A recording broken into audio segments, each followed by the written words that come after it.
नमस्ते। तो हमने इलेक्ट्रिक सर्किट्स देख लिए हैं based on KVL and KCL.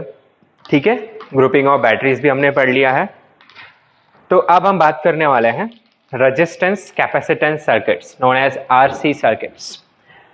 हमने सिर्फ सी सर्किट्स पढ़े थे, है ना, जिसमें सिर्फ कैपेसिटर एंड बैटरी रहता था। उसमें हम किसके टर्म्स में डील करते थे? चार्जेस के टर्म्स में, कि charge on capacitor was C into V. Yes, resistor pure resistive circuits हमने पढ़ लिए जिसमें रेजिस्टेंस एंड बैटरी ही है। उसमें हम सारी डीलिंग्स किसके टर्म्स में कर रहे हैं? करंट के टर्म्स में। यस, अब अगर हम रेजिस्टेंस एंड कैपेसिटेंस एक साथ लेके आ जाएं तो फिर हमारी डीलिंग्स में चार्ज भी आएगा और करंट भी आएगा, और मतलब एक ही इक्वेशन जिसमें Q और I दोनों के टर्म आएंगे। और आपको पता है कि I is rate of flow of charge dQ by dt. So it will become a differential equation to solve such circuits. So let us see how it goes. So हम start कर रहे हैं RC circuits.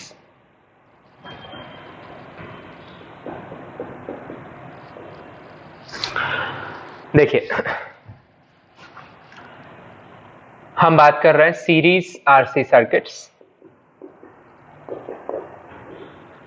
ओके, जिसमें कि resistance capacitance series में connected है। और पहले मैं बात कर रहा हूं यहां पे चार्जिंग आरसी की। चार्जिंग आरसी मतलब क्या है? We have a capacitor, uncharged capacitor of capacitance C. This is uncharged. All right, we have a resistance and we have a source EMF E. अच्छा, इस सोर्स का कुछ इंटरनल रेजिस्टेंस दे देंगे तो वो किसके साथ इनकॉर्पोरेट हो जाएगा? R के साथ, क्योंकि वो दोनों सीरीज में आएंगे। तो मैं मान रहा हूं मेरे पास एक आइडियल बैटरी है EMF E, एक रेजिस्टेंस है सर्किट में, ओवरऑल सर्किट में रेजिस्टेंस कितना है? R, और कैपेसिटेंस कितना है? C।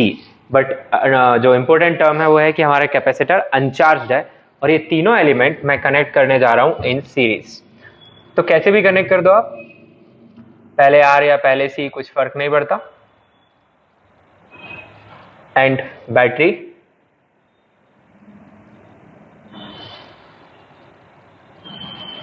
सो हियर अभी कुछ होगा क्या?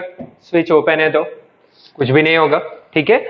करंट सेटअप तभी होगा जब स्विच आप क्लोज करोगे। So let's close the switch. तो मैं लिख दे रहा हूं यहां पे स्विच इज क्लोज्ड एट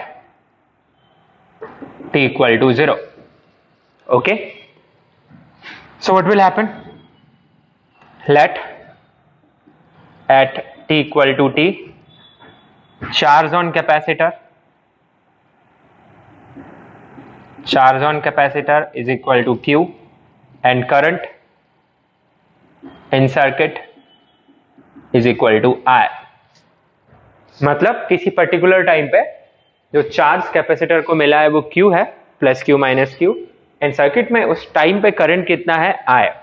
तो मैं t इक्वल टू टी आपको यहां पे दिखा रहा हूं, at t equal to t. So it has got current I and a charge has come which is Q and इस साइड होगा माइनस Q। ऑलराइट, तो हो क्या रहा है? ये जो चार्जेस हैं वो इस प्लेट पे इकट्ठे हो रहे हैं, इस प्लेट से लीव कर रहे हैं, तो करंट तो सेटअप है ही, है ना। जैसे कि मान लो कोई किसी चीज का फ्लो हो रहा है, ठीक है, वो एक जगह इकट्ठा हो रहा है, बीच में गड्ढा है, फिर उसे दूसरी जगह जाना है, तो मैंने एक एजेंट खड़ा कर दिया जो क्या कर रहा है, यहां जितना इकट्ठा हो रहा है यहां से उतना वो वापस देता जा रहा है। तो क्या फ्लो रुक जाएगा या चलता रहेगा? चलता रहेगा, जंप नहीं कर रहा है चार्ज। डू नॉट थिंक कि ये जो चार्ज यहां से आया वो जंप कर जाएगा प्लेट्स के बीच में। नो, ये चार्ज कहां जाके जमा हो गया? कैपेसिटर पे, और दूसरी प्लेट ने उतना ही चार्ज इस साइड से रिलीज कर दिया। कोई प्रॉब्लम नहीं होगी, करंट कंटिन्यूअसली फ्लो होता रहेगा यहाँ पे, ठीक है। ओके, अब मैं यूज करने जा रहा हूं लूप लॉ, ठीक है। So I am using KVL in this circuit at t equal to t. So let's start from this point. Battery cross कर रहा है E, capacitor, voltage across capacitor plus to minus, it will be minus of q by c. आपको formula याद है, q equal to c v. अच्छा, इसके लिए high ए लो ए, तो ये आ जाएगा minus of I R equal to 0। सिर्फ कैपेसिटर रहता है तो हम फटाफट क्यू इक्वल टू सी वगैरह ये सब लिख देते थे। सिर्फ रेजिस्टेंस रहता है तो आई को हम ई बाई आर लिख देते थे, पर यहाँ क्यू भी है और आई भी है, मतलब ये ऐसी इक्वेशन है जहाँ वेलोसिटी भी है और एक्सेलरेशन भी है, या बोल दो पोजीशन है एंड वेलोसिटी है।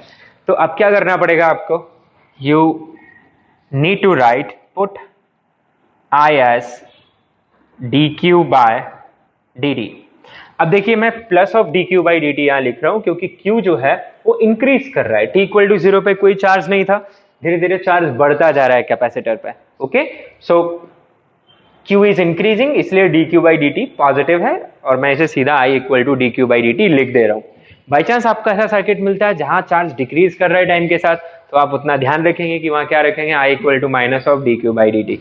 तो देखिए आपकी इक्वेशन क्या कन्वर्ट हो जाती है यहाँ पे, E minus q by c minus R को ऐसे ही रखिए, आई को क्या लिख दिया आपने, d q by d t is equal to 0। So it's a first order differential equation. I don't know आपने अभी तक पढ़ लिया या नहीं, बट देख लीजिए। तो क्या आ गया आपके पास यहाँ पे, एलसीएम ले लीजिए, ठीक है। तो हमें मिल जा रहा है CE minus q minus R C d q by d t equal to 0। अब क्या करना पड़ेगा हमें, डी क्यू के साथ क्यू वाले टर्म्स लेके आने पड़ेंगे और बाकी टर्म्स टी के साथ। तो मैं एक काम कर रहा हूं, इसे ऐसे लिख दे रहा हूं, R C d q by d t is equal to, इसे उधर ले गए, सीई माइनस क्यू। तो देखो क्या मिलेगा, d q divided by CE minus q is equal to 1 by R C into d t. इसे क्या कर रहा हूं मैं, इंटीग्रेट, जिससे मुझे क्या मिल जाएगा, charge as function of time मिल जाएगा कि कैपेसिटर प्लेट पे किस टाइम पे कितना चार्ज है।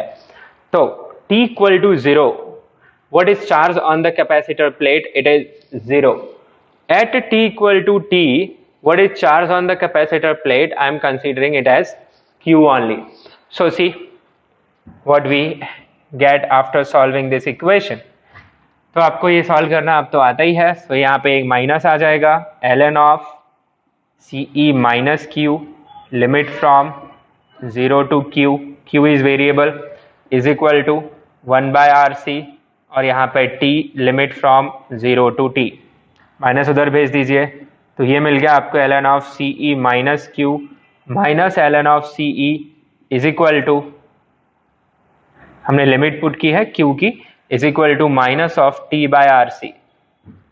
ओके, सो ln m minus ln n क्या हो जाएगा आपके पास, ln of m by n is equal to minus of t by R सी।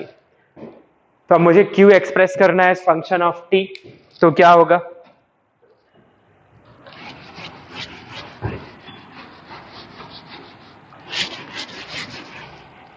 देख लीजिए। तो होगा वो CE minus q divided by CE is equal to, ln उधर किस में चला जाएगा, एक्सपोनेंशियल में, minus of t by R C. तो ये आपको मिल जाएगा CE minus q is equal to CE e to the power minus t by R C. Okay, तो यहां से आपको मिल गया CE माइनस क्यू। आप Q चाहिए तो इसे इस साइड ले आता है, तो मुझे Q मिल जाएगा CE minus CE e to the power minus t by R C. So Q आ गया, I take CE out, 1 minus e to the power minus t by R C. Okay, so the charge on the capacitor as function of time I am getting this. Yes, it's exponential function. चलिए हम इसे समझते हैं कि actually क्या चल रहा है यहाँ पे। ओके, तो कुछ अलग किया है क्या हमने, कोई नया टेक्निक या कुछ लगाया है, नहीं, it is just the KVL। क्यों ऐसा करना पड़ा, क्यों ये एक्सपोनेंशियल के टर्म आ गए भाई इसको सॉल्व करने में, क्योंकि हमारे पास एक टर्म Q है और दूसरा rate of flow of Q है। तो डिफरेंशियल इक्वेशन है तो सॉल्व करने के लिए इंटीग्रेशन लगेगा ही, ठीक है। तो देख लेते हैं।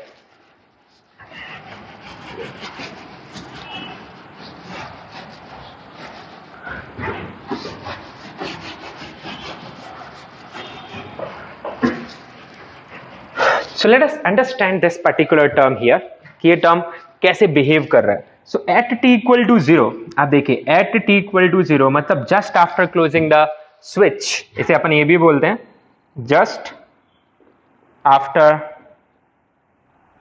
Closing the switch,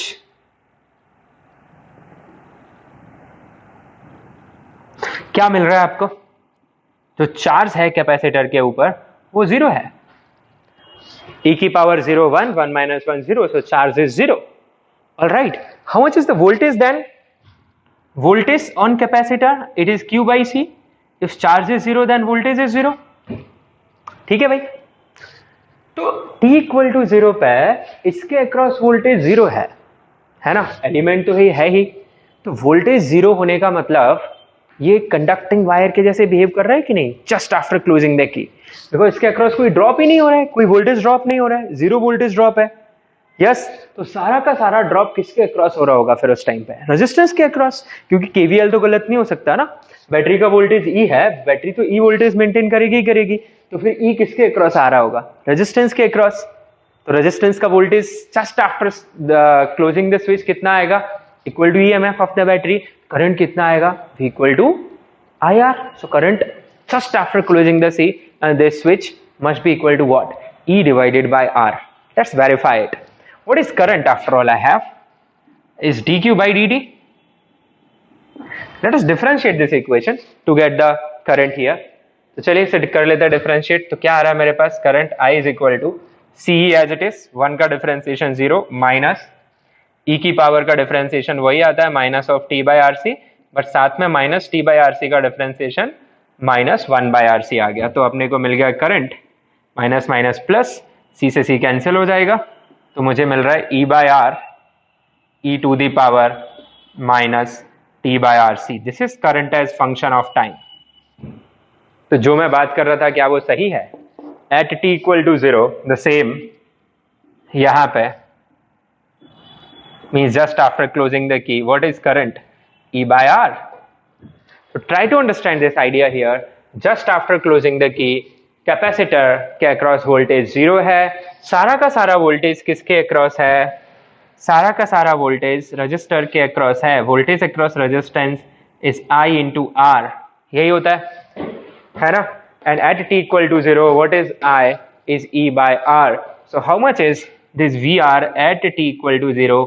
Is E. So few things here are very important to note.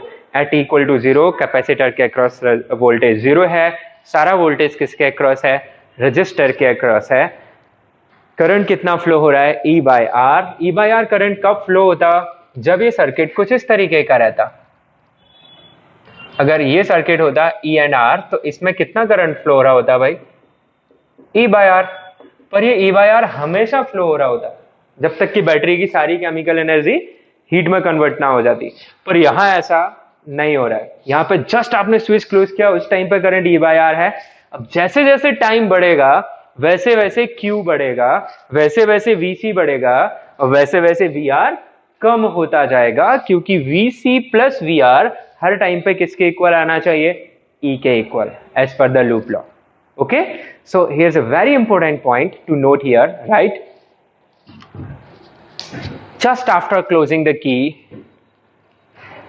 an uncharged capacitor, हाँ ध्यान रहे पहले से कोई चार्ज नहीं था हमारे कैपेसिटर पे. Okay, an uncharged capacitor behaves as conducting wire. Just after closing the key, an uncharged capacitor behaves as conducting wire. ठीक है भाई.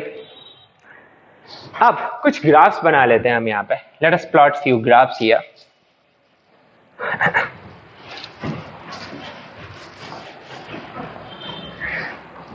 मैं बाकी कैलकुलेशन मिटा दे रहा हूं. जो काम के फॉर्मूलेज हैं जो यहाँ पे आपके सामने लिखे हुए हैं. ओके, सबसे पहला ग्राफ बना रहा हूं मैं, charge versus time graph. Charge on capacitor versus time. Equation आपके सामने है. t इक्वल टू 0 पे कोई चार्ज नहीं है. अच्छा, just tell me after a long time आपने स्विच क्लोज करके बहुत देर तक सर्किट छोड़ दिया, तब कैपेसिटर पे कितना चार्ज है। ठीक है, तो late us find out charge on capacitor after long time.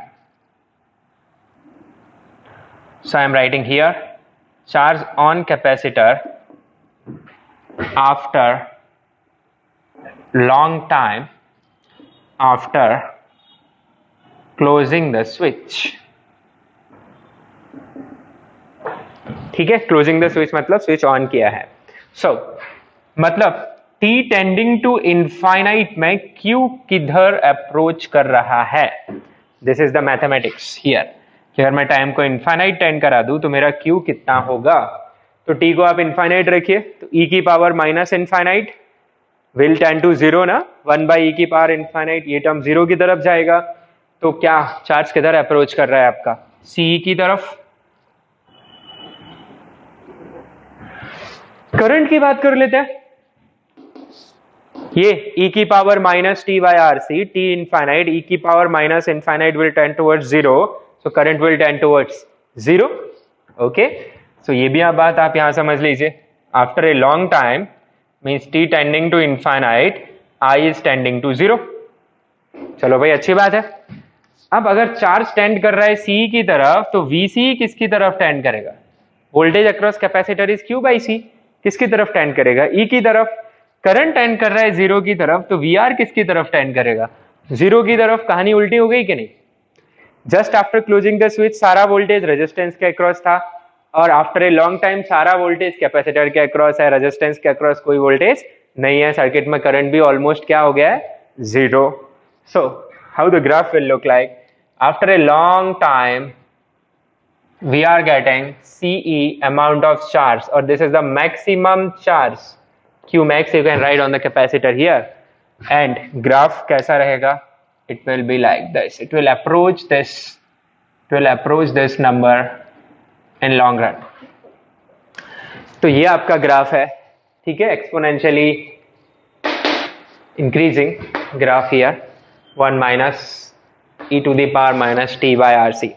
Chemical kinetics अगर आपने पढ़ लिया है, आई डोंट नो आपने पढ़ा है कि नहीं, तो केमिकल काइनेटिक्स की फर्स्ट ऑर्डर जो रिएक्शन रहती है उसका सॉल्यूशन ऐसे ही निकल के आता है, कुछ ऐसा है ना। खैर, सो दिस इज इट। अब करंट का भी ग्राफ प्लॉट कर लेते हैं साइड में अपन, current versus time, I versus T। अच्छा, करंट भाई स्टार्टिंग में ही मैक्सिमम है, करंट यहां पर ही मैक्सिमम है। और कितना है मैक्सिमम करंट की वैल्यू, E बाय आर, और उसके बाद करंट E की पावर माइनस एक्स के जैसे भाई डिक्रीज कर रहा है। तो exponentially decreasing graph will be for current. अच्छा, रेस्पेक्टिव वोल्टेजेस के ग्राफ भी देख लीजिए, voltage across capacitor versus time. तो वोल्टेज अक्रॉस कैपेसिटर कौन सा फॉर्मूला फॉलो कर रहा है, V बाई सी, है ना। तो आप देख लीजिए, तो जो VC है वो Q बाई सी के इक्वल है, यानी ये E 1 minus e to the power minus t by R C, ये फॉलो कर रहा है। ठीक है, तो ये कुछ चार्ज के जैसा ही दिखेगा, यहां पे ये अप्रोच करेगा इस नंबर को which is maximum voltage which is equal to E after a long time. So this is what you get, and then comes the VR, voltage across resistor versus time। तो इसकी equation भी आप समझ लीजिए, VR is IR, so जो आपने लिखा हुआ है यहाँ से R से मल्टीप्लाई कर दीजिए, so E to the power minus t by R C. तो ये आ जा रहा है अपने पास इस तरीके का ग्राफ, ठीक है, और ये VR का मैक्सिमम वैल्यू है और वो E के इक्वल है। ओके, सो अब ये कहानी समझिए, after a long time means T approaching to infinite, what is happening in the circuit, current is becoming zero. Current is becoming zero means circuit is behaving like open circuit. Yes और no, कि जैसे कि battery connected है पर current नहीं flow कर रहा है, मतलब कैसा बिहेव कर रहा है सर्किट, ओपन सर्किट के जैसे। तो आफ्टर ए लॉन्ग टाइम जो कैपेसिटर है वो एक ओपन सर्किट के जैसे बिहेव करने लगता है। यहाँ पे आपका रजिस्टर है, this is actual circuit we have. After a long time ये जो कैपेसिटर है ये चार्जेस क्रॉस तो कभी नहीं कर रहे थे, बट एक्चुअली ना तो ये प्लेट कोई चार्ज एक्सेप्ट करती है, ना ही ये प्लेट कोई चार्ज रिजेक्ट करती है ना। तो कैसा हो जाता है ये सर्किट यहाँ पे, ओपन सर्किट के जैसे। So write this as a point as well, that after a long time after closing the key, after a long time after closing the key, capacitor behaves as open circuit. Capacitor behaves as open circuit. Alright? और ये capacitor actually कभी full charge हो पाएगा क्या? ये charge कभी C के equal हो पाएगा? नहीं। तो इवन आप इसको इनफाइनाइट टाइम, प्रैक्टिकली इनफाइनाइट तो कुछ होता नहीं है, आप इसे कितना भी लंबे टाइम के लिए छोड़ दें पर ये कभी भी फुल चार्ज नहीं होगा। यस, पर हाँ 99% चार्ज हो जाएगा, हाँ जी 99.9999 ऐसा भी हो जाएगा, पर फुल चार्ज नहीं होगा। अब मुद्दा उठता है, यहाँ पे हम एक टर्म डिफाइन करते हैं, it's called time constant. Okay, इधर हम एक टर्म डिफाइन करते हैं टाइम कांस्टेंट। समझते हैं क्या है वो टाइम कांस्टेंट, आप हेडिंग के जैसे लिख लीजिए टाइम कांस्टेंट।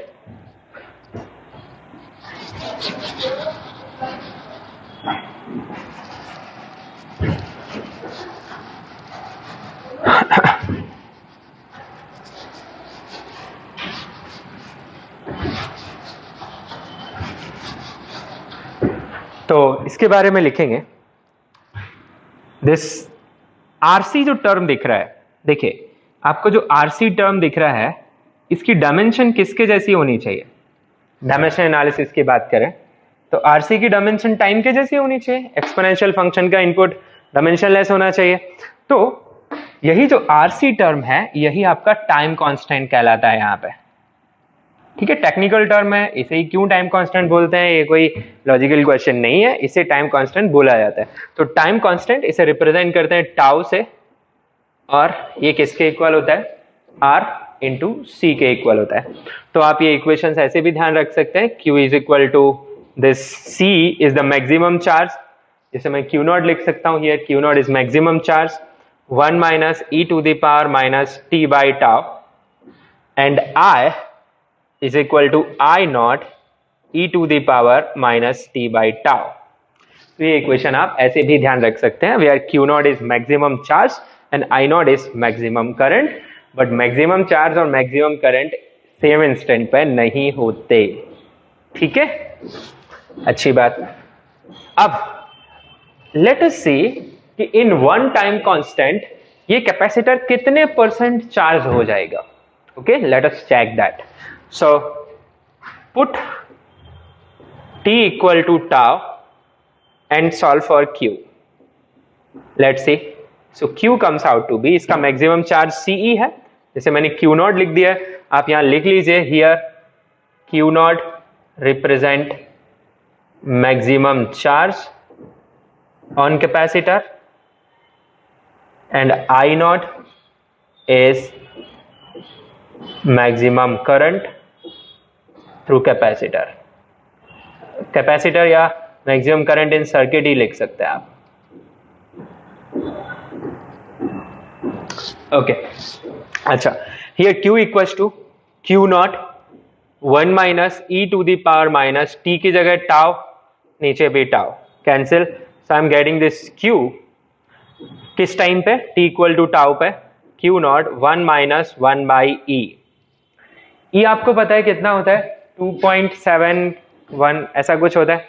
तो अपन अगर जब इसे सॉल्व करते हैं 1 बाई 2.7 यानी 1/3 के जैसा है, 0.33 है ना, 1 माइनस 0.33 कुछ 66 ऐसा कुछ आएगा, है ना, 66 67। तो जब अपन एग्जैक्ट सॉल्व करते हैं e की वैल्यू रख के, तो आप घर पे ट्राई कर लीजिएगा एग्जैक्ट, ये आपको मिलता है 0.63।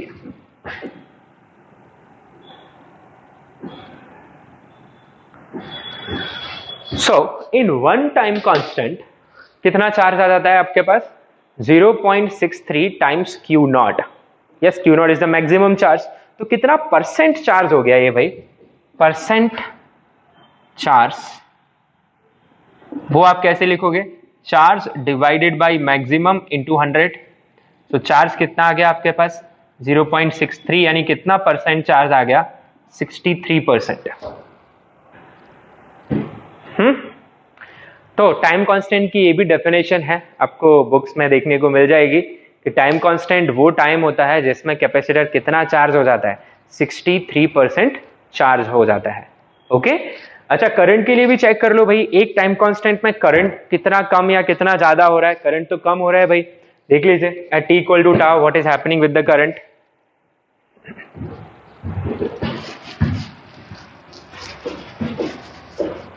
सो करंट देख लेते हैं at t equal to tau. So it is equal to I naught e to the power minus tau by tau, it will be I naught e की power -1, so it will be I naught divided by e। और 1 by e है वो कितना आएगा? Definitely 0.37।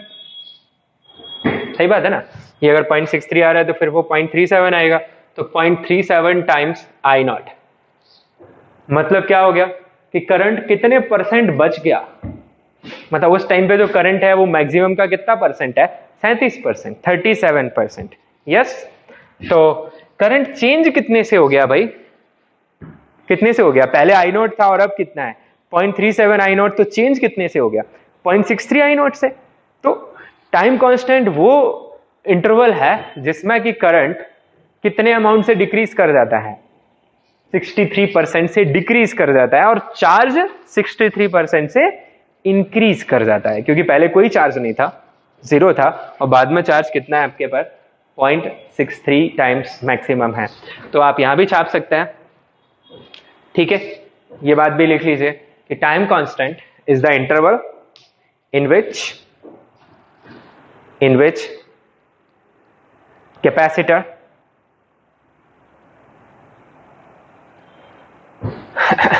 is charged by 63%,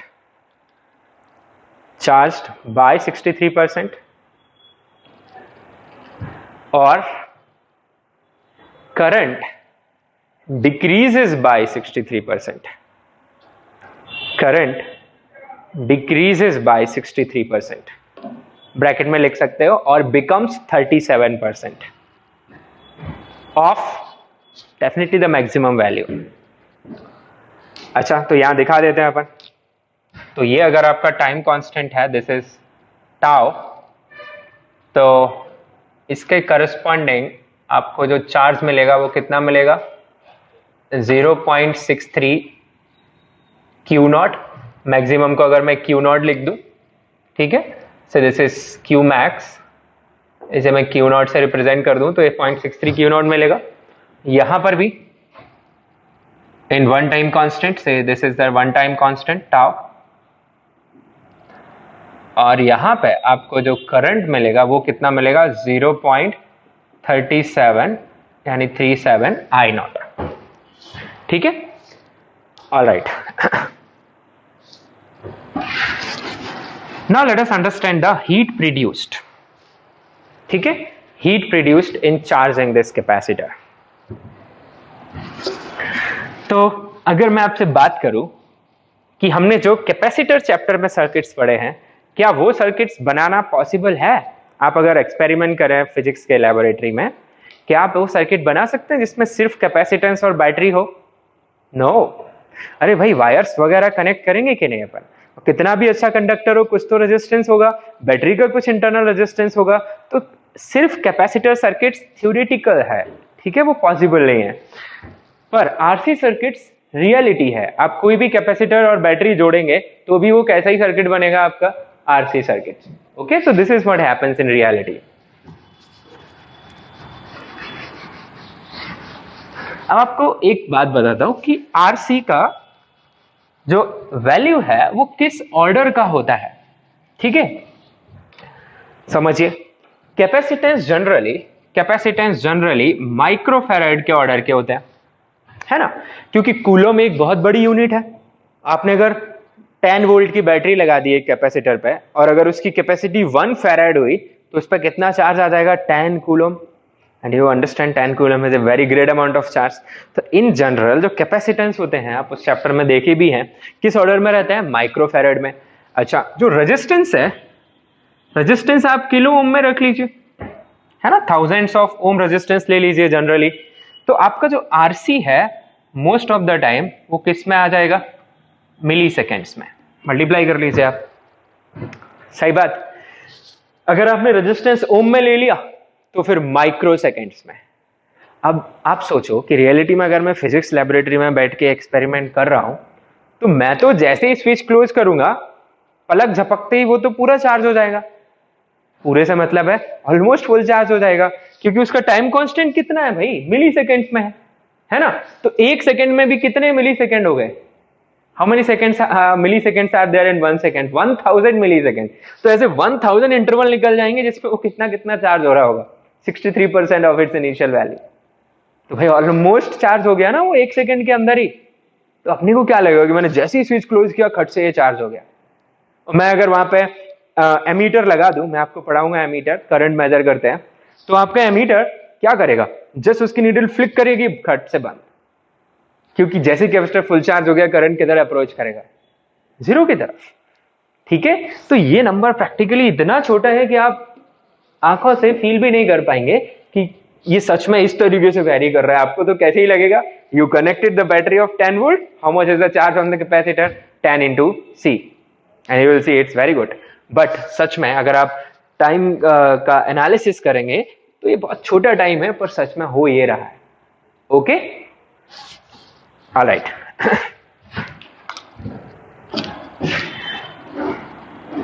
तो हम बात करने वाले हैं अभी heat produced in charging RC.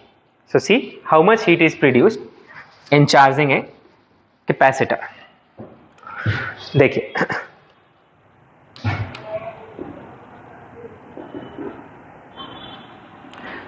तो हीट प्रोड्यूस्ड, तो यहां पे क्या कौन कौन प्रेजेंट है सर्किट में? ये है, ये रेजिस्टर है, और ये बैटरी है, और करंट जो है वो वेरिएबल है। हीट किस में प्रोड्यूस होगी? हीट प्रोड्यूस होगी आपकी रेजिस्टेंस में। कैपेसिटर तो एनर्जी स्टोर करता है, वो थोड़ी हीट प्रोड्यूस करता है। हीट किस में प्रोड्यूस होगी? रेजिस्टेंस में। तो heat produced will be equal to resistance का पावर कंजम्पशन I²R किसी भी टाइम पे, पर I फंक्शन टाइम का है, इसलिए अपने को इंटीग्रेट करना पड़ेगा यहाँ पे dt। कहां से कहां इंटीग्रेट करना पड़ेगा? हो जाएगा आपका स्टार्टिंग से लेके करंट जब तक कि जीरो ना हो जाए। तो कब तक? इनफाइनाइट तक। सही बात। Let us find out how much is this number. आपको पता है I, you know, I is equal to maximum which is E/R, e की पावर minus of T/RC. So let's put and solve for heat produced. So integral 0 to infinite I square, so E square divided by R square, e to the power minus 2T/RC square कर दिया into R dt। ये cancel, तो आपको मिल रहा है बाहर E square by R integral of e to the power minus 2T/RC from 0 to infinite। अब इसका इंटीग्रेशन कोई टफ नहीं है, आप देख लीजिए E²/R, ये a का जैसा रोल प्ले कर रहा है। So you will have 1 divided by minus of 2/RC e to the power minus 2T/RC from 0 to infinite। तो आपका जो हीट प्रोड्यूस्ड है वो कितना आ जाता है यहाँ पे? वो आ जाता है, आप एक आर से एक आर कैंसिल कर लेते हैं तो आपको मिल रहा है माइनस ऑफ हाफ C²। ठीक है, और इसमें आप इनफाइनाइट पुट करिए तो e की पावर माइनस इनफाइनाइट, पहला टर्म माइनस e की पावर 0। तो क्या मिलता है आपको? e की पावर माइनस इनफाइनाइट तो 0 आ जाएगा, -1। तो हीट प्रोड्यूस कितनी आ रही है? Half C²। Are you surprised? ये हीट प्रोड्यूस तो उतनी आ रही है जितनी हमने सिर्फ कैपेसिटर और बैटरी के साथ देखा था कि एक कैपेसिटर और एक बैटरी हम चार्जिंग कर रहे हैं तो भी उसमें कितनी हीट प्रोड्यूस हो रही थी? हाफ C², है ना। यहाँ भी इतनी हो रही है। अब मैं आपसे एक क्वेश्चन पूछता हूँ अभी फिलहाल, सेकेंड मेथड क्या हो सकता है इसका? This is your first method of solving this. इसका सेकेंड मेथड क्या हो सकता है? सेकेंड मेथड हो सकता था हीट प्रोड्यूस का, work done by battery minus change in potential energy of capacitor, क्योंकि रजिस्टर में तो कोई चेंज इन एनर्जी होता ही नहीं है, ठीक है। तो यहां से भी अगर आप सॉल्व करेंगे तो बैटरीज का वर्क डन क्या होता है? Total charge phloem through the battery, total charge phloem through the battery, और कितना टोटल चार्ज फ्लो हुआ है? क्यू नॉट, फाइनली जितना चार्ज है कैपेसिटर पे उतना ही फ्लो हुआ है, into E minus change in energy. So final energy कितनी है उसकी? हाफ सी स्क्वायर, इनिशियली कितनी थी? 0। सो आपके पास क्या आ जा रहा है? Q not is C minus half C square, तो भी क्या निकल के आ जा रहा है? Half C square. ठीक है भाई, तो हमने यहाँ पे एक चीज दिखा दी कि हम अगर सिर्फ पावर कंज्यूम्ड इन रेजिस्टेंस से हीट निकाल रहे हैं तो भी उतनी ही आ रही है जितनी कैपेसिटर की चार्जिंग में हीटिंग हो रही है, ठीक है। मतलब हीटिंग का कॉज रेजिस्टेंस है, कैपेसिटेंस नहीं है। तो फिर जब रेजिस्टेंस था ही नहीं हमारे सर्किट में, जब मैं आपके साथ आइडियल सर्किट्स डिस्कस कर रहा था, है ना, कि कैपेसिटर और ideal battery and conducting wires, फिर वहां हीट क्यों प्रोड्यूस हो रही थी? वहां तो कोई रेजिस्टेंस था ही नहीं, that was perfectly ideal atmosphere. So I leave it as a question for you to think about it, and I'll answer if you give some answer on the group. Okay, so my question here, I'm again repeating, if in this circuit heat produced is half C square in charging this, and heat is produced in this resistance part of the circuit, agree? Now then why there is a heat produced in purely capacitor circuit, and if there is heat, then कहाँ produce होती है वो heat? Okay, there is no resistance in this circuit. I hope you understood the question. Explain it. होती तो है भाई, आप solve करके और ढेर सारे क्वेश्चन सॉल्व किया आपने हीट के ऊपर यहाँ पे, थिंक अबाउट इट। वेल, तो चलिए आरसी में फिलहाल के लिए हम इतना ही रखते हैं, एंड नेक्स्ट क्लास में हम discharging RC and few complications इसके साथ डिस्कस करेंगे। Thank you.